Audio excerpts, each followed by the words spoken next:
Sir, आप mayor पद के लिए पटना नगर निगम से आप खड़े होने वाले हैं। सबसे पहले तो हम आपसे ये जानना चाहेंगे कि पटना नगर निगम में अभी तक आपके अनुसार कितना विकास हो पाया है? देखिए, सबसे पहले तो मैं आपके चैनल के माध्यम से जनमानस को नमन करता हूँ। और आपने पूछा कि पटना नगर निगम का कितना विकास हो पाया है, तो इतिहास बताता है और यूँ कहा भी जाता है कि भारत जो है विश्व गुरु रहा है। और आप अच्छी तरह जान रहे हैं कि उसके मूल में, विश्व गुरु के मूल में बिहार और उसके मूल में पटना रहा। तो एक समय था कि पूरे विश्व में इस पटना का मतलब पाटलिपुत्र का गौरव गाथा गाया जाता था। और आज अगर सिर्फ शहरों की काउंटिंग की बात की जाए तो 45वां, 46वां, 47वां यही पोजीशन रहता है भारतवर्ष में। तो इसे क्या विकास कहा जा सकता है कि एक समय में जो नंबर 1 पोजीशन पर रहा, पूरा विश्व जिसका अनुकरण करता था, उसके गौरव की गाथा गाता था, और वो आज सिर्फ अपने भारतवर्ष में ही 40 के बाद के पैदान पर है। विकास की वो गणना उचित नहीं है कहना कि ये विकास यहाँ पर उस लेवल का हुआ है, क्योंकि इतिहास हमारा बहुत अच्छा रहा है। क्या लगता है कि कितना सही होगा ये कहना कि अब ये नगर निगम से नगर निगम हो पाया है या नहीं हो पाया? नहीं, अगर जनमानस कहती है, मैं देख रहा हूँ, हम लोग भी तो यहीं के रहे पले बढ़े, शिक्षा दीक्षा सब कुछ यहीं रहा, पानी में चलना, गंदगी से अपार, तो ये सब जो चीज़ें हैं ही, लेकिन उसमें सुधार की आवश्यकता है। मैंने तो कई सारे अपने संकल्प में दिया भी है कि पहले वाले ढर्रे पर चलने की आवश्यकता नहीं है। अब आधुनिक उपकरण वगैरह ये सब भी आ गए हैं, बहुत तरीके से नहीं चलना होगा। नगर निगम जैसे एक घर का एक मुखिया होता है और उसे पूरे घर की चीज़ों को देखना होता है, क्या खाना पीना, बिजली, सफाई, सब कुछ।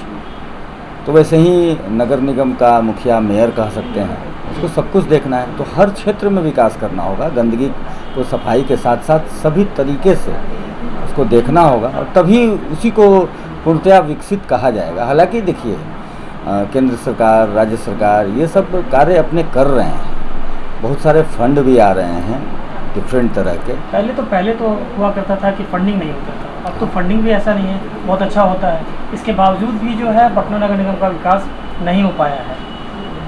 हाँ, तो बिहार से फंडिंग, सरकार से, केंद्र सरकार से फंडिंग, और अब तो अपना फंडिंग भी, आपने ठीक कहा, अब तो अपना फंडिंग भी डिफरेंट तरीके से हो गया।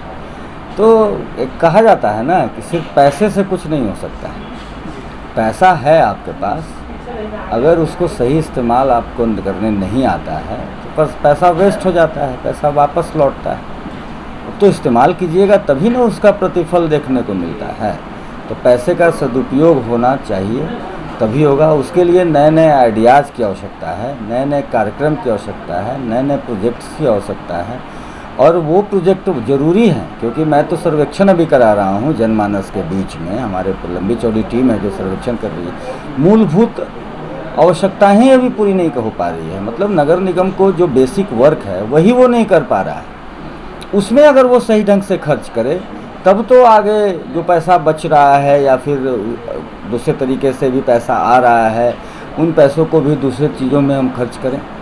तो नए नए आइडियाज़ की तो बात ही भी छोड़ दीजिए ना। अभी तो जो मूलभूत जो आवश्यकताएं हैं जनमानस की, नगर निगम का जो दायित्व है जनमानस के प्रति, वही नहीं पूर्ति हो पा रहा है। तो इसके लिए नए प्रोजेक्ट्स, जब आप घूमने जाते हैं तो जनता से क्या क्या समस्याएं सुनने को मिलती हैं? बहुत, दर्जनों, हर व्यक्ति पर अलग अलग। मैं तो खुद, मैंने पहले ही बताया कि मैं तो यहाँ शिक्षा दीक्षा वगैरह सब कुछ है यहाँ पर, और हर समस्या को हम लोग समझते हैं। लेकिन व्यक्ति विशेष और वार्ड वाइज अलग अलग समस्याएं हैं। लेकिन अगर ओवरऑल समस्या की बात की जाए तो हर तरफ समस्या ही समस्या है। कार्य हो रहे हैं लेकिन उस अनुपात में नहीं हो रहे। हमने जो भी आइडियाज़ दिया है अभी इधर पिछले विगत 6 महीने के अंदर में, आप सभी के माध्यम से या फिर मेरे संकल्प पत्र के माध्यम से, चाहे अभी जो सर्वेक्षण करा रहे हैं उससे जो समस्याएं आई हैं, देखिए सिर्फ समस्या बताना बहुत काबिलियत की बात नहीं होती है। समस्या आप बता रहे हैं और उसका निवारण भी बताना पड़ता है आपके जनप्रतिनिधि को। अगर वो जो व्यक्ति समस्या बता रहे हैं और समस्या का निवारण करने में उसके आइडियाज़ बता रहे हैं, उसका निवारण कैसे होगा ये भी बता रहे हैं, और उसको करने सिर्फ बताने से भी काम नहीं चलने को, करना पड़ता है। सरकार के फैसले का कितना समर्थन करते हैं, जिसमें सरकार ने कहा है कि इस बार जो है मेयर और डिप्टी मेयर का जो चुनाव होगा वो सीधे तौर पर जनता के द्वारा? समर्थन क्या, मैं तो कई बार धन्यवाद दे चुका हूँ अपने हमारे राज्य के मुखिया माननीय नीतीश कुमार जी जो मुख्यमंत्री हैं, डिप्टी सीएम जो हमारे तारकिशोर प्रसाद जी हैं माननीय, जिनके अंडर में ये विभाग भी है, और उसके साथ साथ सारे कैबिनेट को मैं कई बार धन्यवाद दे चुका हूं, और फिर पुनः आपके माध्यम से मैं धन्यवाद देता हूं। ये तो एक मौका है, जनमानस के पास एक मौका है अपने मनपसंद मेयर और डिप्टी मेयर चुनने का। पहले तो उनकी बात रही नहीं पाती थी ना, वो तो फिर कहानी ही अलग थी। वहाँ तो क्या क्या होता था वो किसी से छुपा हुआ थोड़ी, सब लोग जान रहे हैं कि कैसे लोग मेयर बन जाते थे और डिप्टी मेयर बन जाते थे।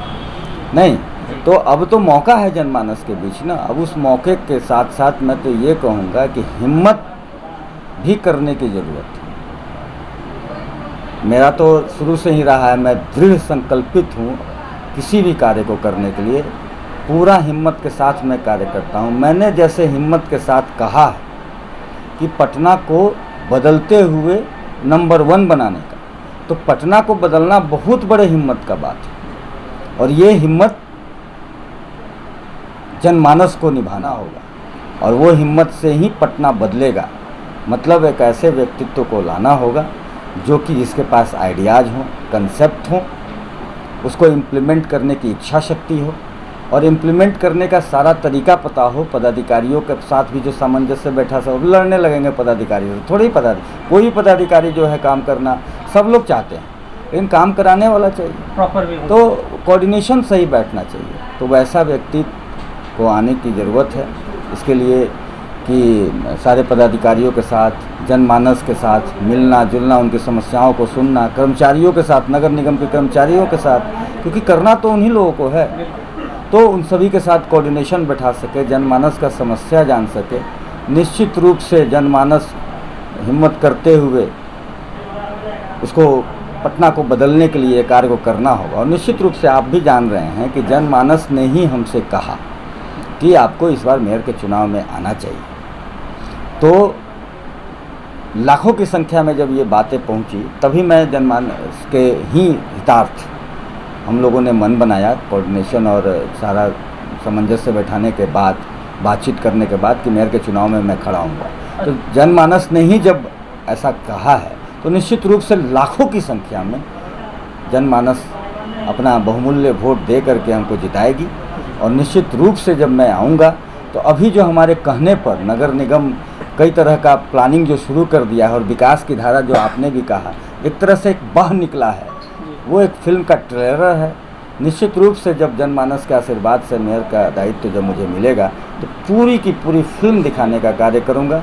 विकास की गंगा पटना में ऐसे बहेगी कि पटना जो अपना पुराना इतिहास जो रहा है नंबर 1, और पूरा देश जो अनुकरण करता था, तो सारे पटना के साथ साथ जो देश भर के जो बड़े शहर हैं, वो सारे लोग यही कहेंगे कि वाह, देखो कितना सुंदर पटना है, कितना स्वच्छ पटना है, कितना सशक्त पटना है, कितना स्वस्थ पटना है, और सब मिलाकर के कितना संतुलित पटना है। और इस पटना का अनुकरण जो है सारे शहर करेंगे, तभी मुझे प्रसन्नता भी होगा।